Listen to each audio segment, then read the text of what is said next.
Hoje você vai aprender, hoje eu vou provar para você que a história bíblica é real, que até mesmo os maias estão envolvidos neste universo.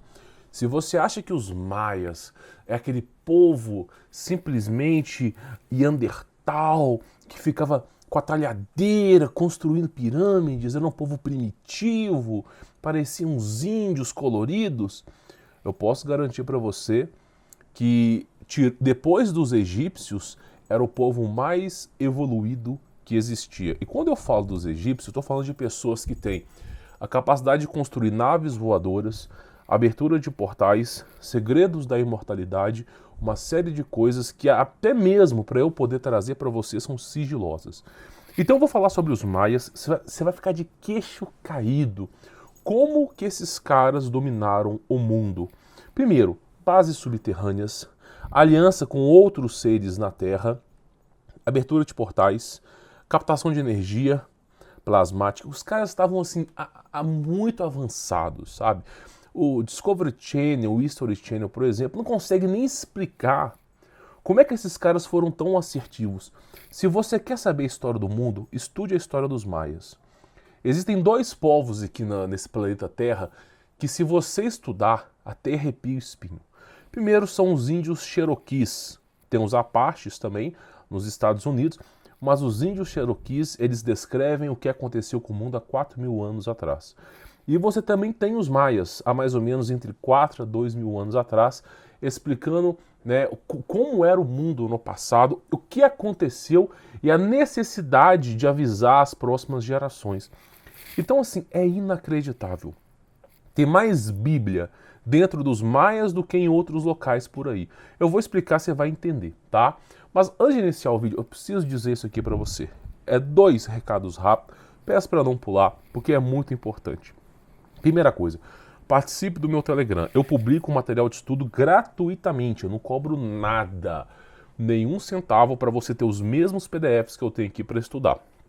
Então participe do Telegram, inteiramente gratuito, e é a nossa última barreira contra a censura. Muitos canais aqui no YouTube foram deletados, tá? Isso em menos de 2 anos, assim, eu vi amigos meus, pessoas, assim, uma galera ser deletada aqui do YouTube. Ninguém sabe o momento que essa coisa começa a acontecer. Mas os que sobreviveram tinham um Telegram. Então eu recomendo que você participe do Telegram, é extremamente importante, até porque, eu vou só dizer uma coisa para vocês, se deletarem as redes sociais, a única coisa que vai sobrar é o Telegram, porque o Telegram funciona como uma criptomoeda. Cada celular é responsável por ajudar o servidor a se manter ligado. Então é muito difícil deles apagarem ali no Telegram. E por ser um programa russo, por ser um programa baseado em criptomoedas, é extremamente difícil deles apagarem. Eles não têm tanta energia assim. Então são 2 coisas que vão permutar nesse mundo contra a censura. Primeiro, Telegram. Segundo, Bitcoin ou criptomoeda, tá? Que é a maneira que a pessoa tem de ir contra as amarras do sistema. E falando de amarras do sistema, conheço o meu trabalho. Para quem não conhece, é como vencer todos. Cara, você não faz ideia do que eu faço com as pessoas. A pessoa que compra o meu curso, logo de cara ela tem o meu contato pessoal, tá? O meu contato pessoal, eu não tô com o celular aqui agora, mas é o seguinte, é o meu contato. A pessoa tem o meu contato para conversar comigo. A pessoa pode tirar dúvidas sobre saúde, pode tirar dúvida do mundo espiritual, pode tirar dúvida de empreendedora que eu tô lá para ajudar. A pessoa tem o meu contato por uma longa data, né? A turma 1.0 até hoje tem contato. A galera que começou a estudar em 2018, tá bom? Então o que acontece? Você recebe meu contato pessoal. Através do Telegram, 90% de todo o meu trabalho eu explicando para as pessoas. Faz isso, entra no mercado aqui, entra no site e tal. Por exemplo, o cara vai trabalhar com o Mercado Livre, entra nesse site, faz aquilo, faz aquilo, faz aquilo. Quando vai ver, o cara já criou o negócio dele.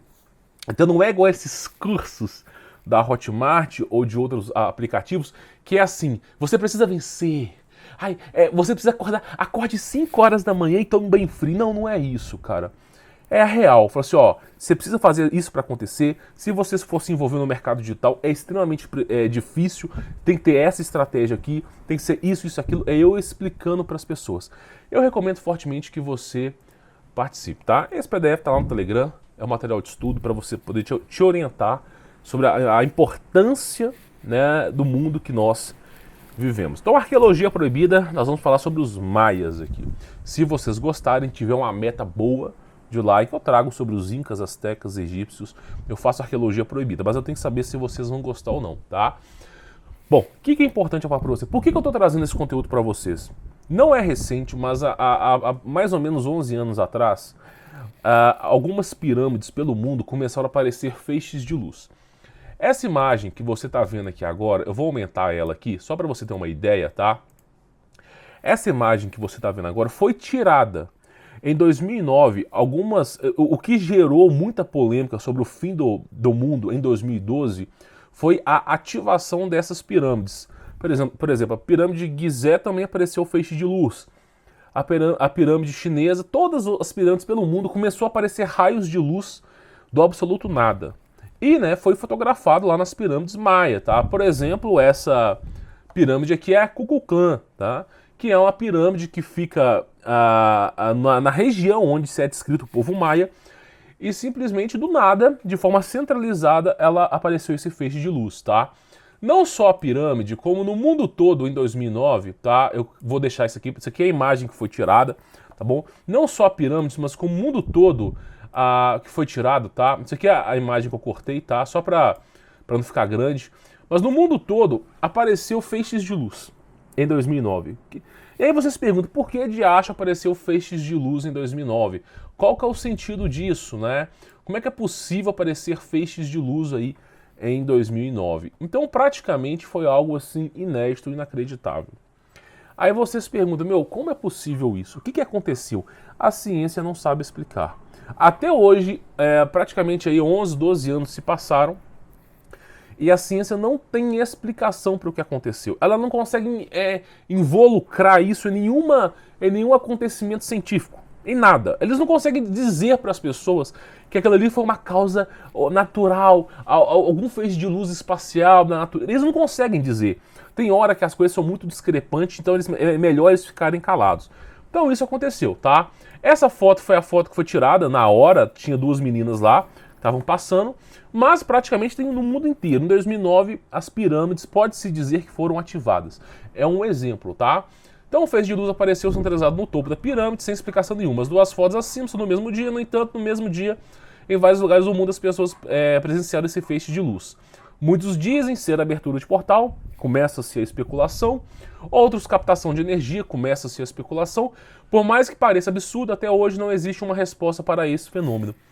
Quando você analisa o povo de Tartária e como eles captavam energia da atmosfera, que é o mesmo princípio do Nikola Tesla, da energia Parará-Pururu livre, eles tinham um formato piramidal apontado para cima, chamado de obelisco, que era responsável por captar energia etérea. Essa energia era transmutada, transformada em wireless power, e que é energia via wireless, e era distribuída para as pessoas. Tem certas coisas que eu não posso falar aqui. Eu espero que você me entenda. Mas no Brasil, eu vou falar bem brevemente, tinha uma cabine, ok? Onde se negociava energia livre. Essas fotos elas foram confiscadas, tá? O museu pegou fogo, mas tem um russo, que eu não vou dizer o nome dele, que ele criou um site sobre Tartária. E ele graças ao bom Deus, ele conseguiu documentar tudo, antes desse museu pegar fogo. Então tem lá um brasileiro, no Rio de Janeiro, numa cabine chamada Wireless Power, comercializando energia. E do lado do cara tá passando uma galera de carro, de cavalo, um monte de antena estranha e o cara comercializando energia. Então, assim, teve que vir um russo para poder fazer esse tipo de investigação. Eu não vou me aprofundar nisso, não é importante. Quando a gente fala do Brasil, eu prefiro me abster. Nós não devemos falar das coisas que estão próximas da gente. Falar da Rússia, falar da China, falar dos Estados Unidos, tudo bem, não tem problema. Agora, falar do Brasil, a gente tem que refrear o que a gente fala, tá bom? Então, simplesmente, isso já tinha no Brasil também. Então, a captação de energia, ela é piramidal, ela é em formato obelisco.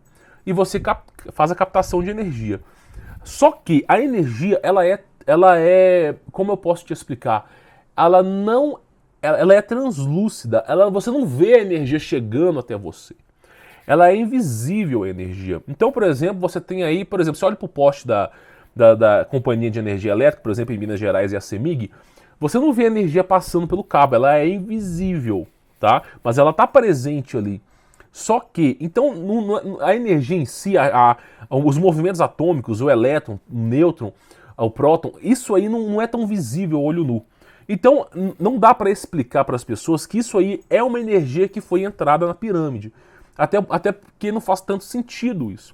Porém, o que dá para se falar é que realmente tem alguma coisa a ver com alguma ativação de portal. Porque o portal, ele precisa de água. Ponto número 1, para poder ativar. E muitas vezes, essas pirâmides estão embaixo de redes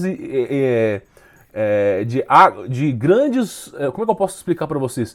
De grandes aquíferos. Uma coisa que não é dita no Discovery Channel, não é dita no History Channel, não é dita em lugar nenhum, é que as pirâmides elas têm duas coisas. Primeiro, câmeras secretas que vão para lugares desconhecidos. Já falei muito sobre Hollow Earth aqui. Eles têm túneis que vão para outros lugares. Então os caras descem pelos túneis ali. Você acha que o cara que está na esfinge desceu pelo túnel secreto vai para a pirâmide de Gizé. Só que o túnel vai para Hollow Earth. Vai para um lugar totalmente desconhecido. E muitas vezes, não sei se você sabe, quem trabalha com um poço artesiano sabe que a partir de 200 metros de profundidade já tem água em abundância. O cara faz um furo de 200 metros, é raro o cara não encontrar água. Então quanto mais para baixo você vai, mais água tem. Mais água tem. Então assim, essas pirâmides elas também estão em ponto estratégico para uso de água. Porque para você ativar um portal, você precisa de água. Lembra bem o que eu vou te dizer. Um portal para funcionar, ele precisa de água e de energia, tá bom? É o princípio básico dos portais. Como é que os santos sentinelas, Gênesis 6, deserdaram dos céus, desceram pelo Monte Hermon, Armon amaldiçoado, e como é que eles conseguiram vir para a Terra? Eles estavam em vimanas, eles estavam em naves voadoras. Agora, como é que eles atravessaram uma coisa chamada domo? Ou, para aqueles que acreditam na bola supersônica da NASA, cinturão de Van Halen. Como é que eles foram capazes de atravessar aquilo ali? Se nem os anjos são capazes de ultrapassar aquilo ali. Evidentemente, foi um portal. Foi um portal que foi se aberto. Agora, como é que esses portais são abertos? No céu, tá? Segundo, eu não posso dizer o nome dos autores, não de maneira clara, mas existe uma coisa chamada Flip Ring e Shock Ring, tá? Que é responsável pela gravidade nos céus mandarem as águas para cima. Então, tem uma certa altitude, acima de 80 km, que as águas vão para cima, devido a um fenômeno de gravidade, mas é um fenômeno eletromagnético, tá? Tudo nesse universo é eletromagnético. Então, simplesmente, eu vou chamar o cara de Lapointe. Ele que desenvolveu esse modelo. Então tem água, a água acima lá no domo. Então quando você vê em Gênesis que separou-se as águas de cima e de baixo, é porque as águas de baixo são os oceanos e em cima no céu tem água. Muita água. Muita água. Então simplesmente eles precisam dessas águas. Apesar de ser um mecanismo de defesa, essa água ela simplesmente é responsável pela abertura de portais. Então é assim que eles conseguiram passar de lá para cá. Usando água. Porque também tem acima da abóbora. Água e energia... De alguma maneira misteriosa, você consegue fazer abertura de portais. Os maias falavam sobre isso. Então, dá para se presumir, de alguma maneira, que essas luzes que apareceram foram abertura de portais, tá? Aí temos uma parte bíblica, olha só. E inclusive, só falar para você, Kukulkan, que é o nome da pirâmide do povo maia lá, a região onde foi a ativação dessa luz, o significado significa... plumo de ave, né, e serpente, tá? No dicionário maia. Então é uma serpente com asas, uma serpente alada. O nome dessa pirâmide foi em homenagem a um deus que aparecia com uma serpente com asas. Notou a semelhança? Então olha só, ele é a antiga serpente conhecida como o nome de Diabo ou Satanás, aquele que engana o mundo inteiro, e foi assim lançado para a terra, mais os seus demônios. Apocalipse capítulo 12, versículo 9. Então você vê que não só Lúcifer, mas os anjos caídos foram precipitados na terra. Eles caíram, caíram na terra. E você vê o quê? Que o adversário ele tem uma semelhança com o réptil, né? Então ele tem o quê? Muitas vezes a cultura chinesa retrata esses deuses como um dragão com asas que voa pelo espaço. Muitas vezes na cultura maia eles retratam como uma serpente com asas. Como é possível isso? Porque se trata do diabo. Então há uma pirâmide maia que foi feita em homenagem ao diabo, tá? Porque os antigos astronautas nada mais são do que anjos caídos, tá? Então você vê esse curioso fato aí. Aí a coisa começa a ficar um pouco estranha quando você olha não só aqui para a questão dos maias, mas os egípcios também e todos os modelos de pirâmides no mundo se assemelham a um circuito elétrico, se assemelham a uma placa de computador. Então, por exemplo, olha só, o nome aqui é Teotihuacan, que é o nome da região, que eles não sabem se foram os maias ou os incas que criaram, eles falam que é uma civilização pré-maia, mas eu vou falar para ficar mais fácil aqui que são os maias que criaram, porque desse Teotihuacan aí se originou os maias. Então o que acontece? Nesse local tem muita coisa estranha. Primeiro, você vai ficar de queixo caído, tá? Primeiro é o seguinte, olha só, se você analisar de longe a estrutura, você analisar pelos céus ali, a estrutura dessa pirâmide, ela é exatamente a mesma estrutura de um circuito de computador. De um circuito de computador de energia. Então, olha só, a pirâmide acima fica localizada em Teotihuacan, berço do povo maia, cujo significado é o local onde os homens se tornam deuses. O significado de Teotihuacan é o lugar onde homens se tornam deuses. É o significado, tá? Tal lugar é semelhante a um circuito de computador. As estruturas que compõem as pirâmides são feitas de mica.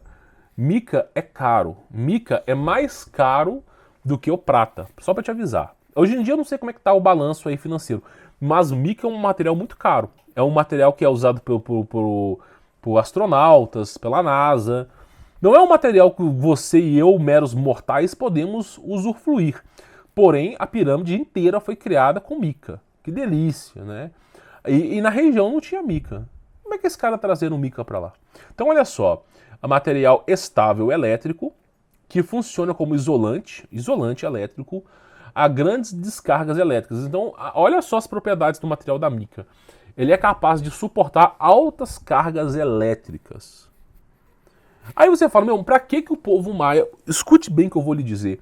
Pra que o povo maia precisava proteger as pirâmides de altas descargas elétricas?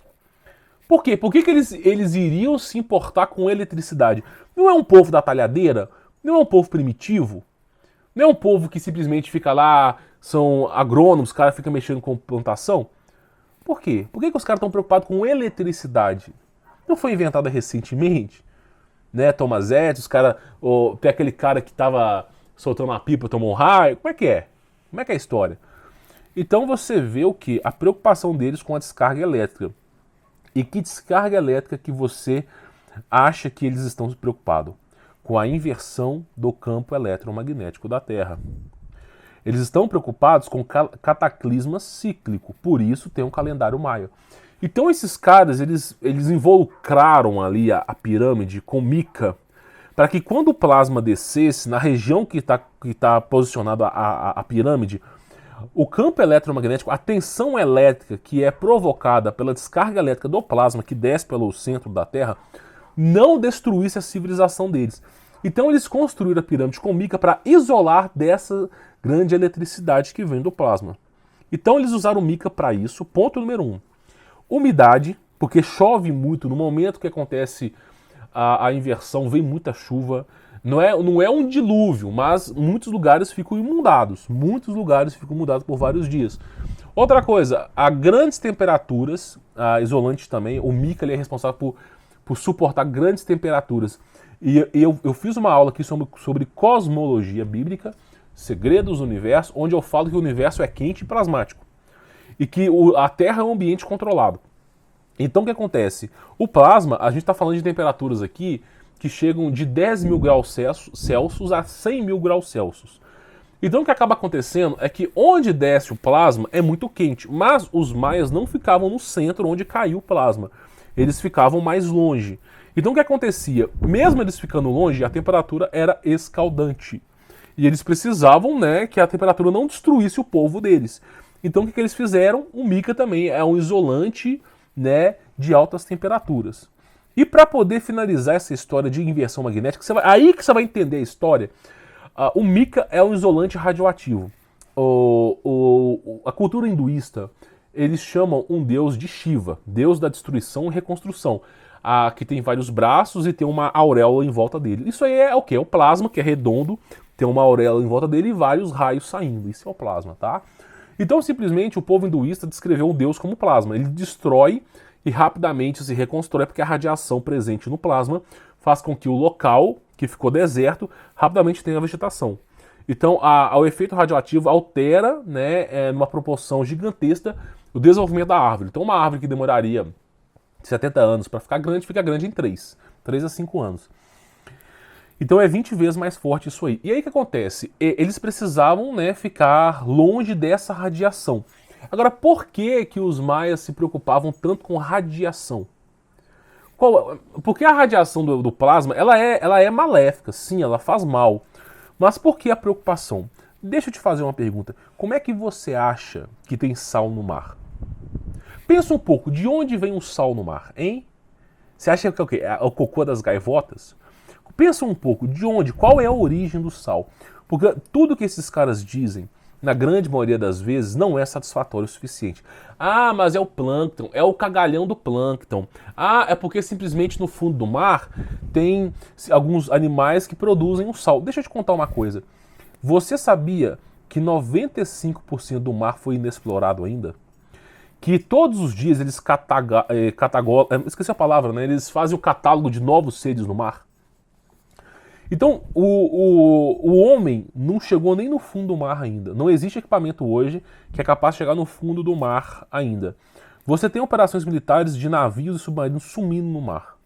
Então, assim, o mar é um lugar misterioso. Não foi se explorado completamente, somente a superfície do mar foi se explorada. A partir de 1.000, 2.000 graus, 2.000 metros de altura para baixo, ninguém sabe o que tem lá para baixo. Ninguém entende o que tem lá para baixo. Então, assim, eles não exploraram o mar e nem os túneis que tem debaixo do mar. Então, simplesmente, 95% do mar, para entrar na sua cabeça, é inexplorado. São locais que os caras não fazem nem ideia. Aí eu te faço a pergunta, como é que o mar é salgado? Pensa um pouco, raciocina um pouco. Deixa eu te falar, olha só, se você pegar na tabela periódica, o carbono, nosso corpo é feito de carbono. Se você colocar, olha só, a Bíblia, olha a sabedoria bíblica. Olha para você ver se a Bíblia não é um livro para você ler o resto da sua vida. A Bíblia fala que na história, esqueci o nome do rapaz, a história de Sodoma e Gomorra, que o parente de Abraão lá não queria ir embora da cidade, né? E aí chegaram os anjos de Deus, convenceram ele a ir embora, né?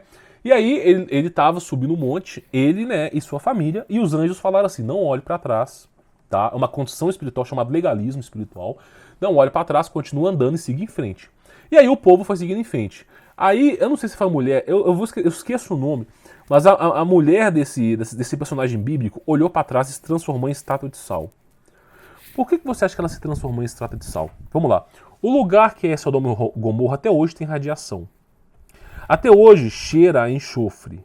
Até hoje os caras não conseguem explicar, eles acreditam que foi uma bomba atômica que caiu naquele local. Na verdade é essa, a versão oficial fala que eles não entendem o que aconteceu ali, eles falam que foi meteoros, né? Claro, mas os caras mais inteligentes falam que foi bomba atômica. Eu penso que é o plasma, eu penso, sinceridade, que é o plasma. E pelo fato da mulher, daquele cara, olhar para trás, ela se transformou em estátua de sal porque é um legalismo espiritual. Né? Existem as advertências de Deus, não faça isso, não faça isso. Chega um certo momento que Deus se afasta e o mal entra mesmo. Então o que acontece? Ela virou estátua de sal. O que você acha que acontece com a humanidade quando vê um plasma? Uma pergunta para você. Se transforma em estátua de sal. Tá entendendo? Então o que acontece? O ser humano vira sal. E por que você acha que o mar é salgado? Porque exatamente a Bíblia tem a resposta para isso. Os seres humanos são transformados em estátuas de sal. E como tem muita água na inversão magnética, né, ele é dissolvido ali. Então o mar é salgado por causa de cadáveres humanos que se transformaram em estátua de sal. Pode inventar o que você quiser, meu irmão. Pode falar dos macacos veganos, mas a verdade mesmo é essa. A Bíblia nos ensina que o plasma, não plasma, mas essa energia destrutiva que vem por aí, ela, quando a pessoa em contato com o olho, ela se transforma em estátua de sal. A Bíblia fala, é simples. E a gente consegue entender o motivo dos maias quererem usar mica, um material extremamente difícil de ser retirado, caro para ser produzido, né? Não dá nem para produzir, peço perdão, é caro para ser empreitado numa obra. E simplesmente esse cara é preocupado com mica. Por quê? Isolante radioativo. Para que o povo não transforme em estátua de sal. A pergunta que fica, por que esses caras precisavam de um processador? Então você vê, eles construíram uma cidade que se assemelha a um circuito de processador. Ok? Eles usaram um material coringa, chamado mica, que consegue sobreviver, em teoria, à inversão magnética. E o curioso fato é que essas grandes cidades com pirâmides que parecem processadores, elas são ativáveis. Tanto é que em 2009 um monte de pirâmide foi ativado aí. Aí eu te faço uma pergunta, e os caras ainda têm um calendário de destruição falando que um evento solar acontece, que é o campo eletromagnético. Você acha mesmo? Repare bem como que tudo converte para a mesma coisa. E aí, meu irmão, você começa a perceber a profundidade dessa história, né? Agora, o curioso fato é que essa pirâmide de Teotihuacan aí, ninguém sobreviveu para contar a história. Olha só, é o que eu sempre venho dizendo aqui, né? O mendigo, temente em Deus, com fé em Jesus Cristo, e um multibilionário, o Elon Musk, construindo um bunker em cima do lugar mais resistente do planeta. O cara pode fazer lá na Antártida, em cima de uma rocha de diamante. Deixa eu contar uma coisa pra você. Quem você acha que tem mais poder, o diabo ou Deus? Quem você acha que dobra o joelho e abaixa a cabeça quando alguém fala? O diabo ou Deus? O diabo, né? Quem tem o poder, quem é onipresente, onisciente, onipotente? Deus. A manifestação da plenitude de Deus se chama Jesus Cristo. Vamos tratá-lo como o próprio Deus, porque é o próprio Deus manifestado, palpável aos homens. Então, simplesmente, o poder de Jesus Cristo no próprio Deus é imenso. Se você acha que você viu OVNIs, que tem o governo criando força-tarefa espacial, naves voadoras, você acha que aquilo ali é poder? Você não conhece a frota, o poder de Deus. Não tem nada que se assemelhe a isso. Então, simplesmente, o que acontece é o seguinte: Deus, quando acontece a inversão magnética, ele determina quem vive e quem morre. Não adianta você querer se isolar em algum lugar, porque ele determina. Escute bem o que eu estou te falando. Nesse exato momento na sua vida, existe um anjo atrás de você. Cada ser humano existe um anjo atrás dele. Não é que está atrás de você para te apoiar nas costas. O anjo, ele fica te observando. Você nunca está sozinho, sempre tem um anjo de Deus do seu lado. Eles chamam de anjo da guarda, não, é um malak, é um mensageiro. É um anjo responsável por trazer as mensagens de Deus, por interceder por você quando você faz cagada na presença de Deus. Então existe um anjo chamado malak, ele sempre está presente com você. E na Terra existem 100, para cada ser humano que existe mais ou menos de 100 a 1000 demônios. Então, basicamente assim, é um anjo que te ilumina e afasta os demônios de você. E existe uma porrada de demônio que fica em volta de você ali. Se você pecar, a plenitude, o Espírito Santo, o poder de Deus, ele se afasta de você, essa luz que te protege, ela começa a encurtar. Até chegar o momento que esses demônios começam a interferir na sua vida. Eles começam realmente a te interferir. Agora, se você está na plenitude de Deus, esse campo vai só se aumentando. Aí os demônios vão se afastando. É como dizem, né? Resistir ao diabo e ele fugirá de vós. Tá? Meu cachorro tá latindo, eu peço perdão para você, tá bom? Mas praticamente para você ter uma ideia, então esse pessoal de Teotihuacan sumiu. Eles não têm explicação, apesar da pirâmide ter passagem para o submundo, apesar da pirâmide se assemelhar a um processador para captação de energia livre, apesar da pirâmide ser projetada para resistir à inversão magnética, todos os que moravam ali sumiram. Todos que moravam ali sumiram, porque estavam sem a proteção de Deus. É como dizem, toda vez não existe nada novo debaixo desse sol. Os poderosos, os ricos, os escravos, todo mundo vai querer buscar refúgio embaixo das pedras. Me esconda, tirei essa montanha, me esconda da presença de Deus. Não se esconde. Um anjo é feito de plasma, ele consegue passar pelos locais. Se existe um bunker, se existe uma caverna, o anjo consegue passar, ele é plasma, ele passa por aquilo ali. Ele é energia pura. E aí, a mando de Deus, ele pode destruir qualquer um. Então não sobra esses caras, tá entendendo? Então não sobra. Muito melhor você se aliar a Deus, né, redimir dos seus pecados, do que você simplesmente querer sobreviver. Então você vê a história do povo aí, de Teotihuacan. tentaram sobreviver à inversão do plasma e por algum motivo era o povo mais preparado para as inversões. Sumiram. Todos eles sem deixar rastro. Todos eles sumiram. Então fica o exemplo, a experiência para você aí, tá bom? Vou ficando por aqui, nós temos a parte 2, tá? Bem interessante também. E claro, né, seu like, inscreva no canal, participe do Telegram e conheça o meu trabalho. Tenho certeza que vai mudar a sua vida, tá? Tem um link aí na descrição. Forte abraço.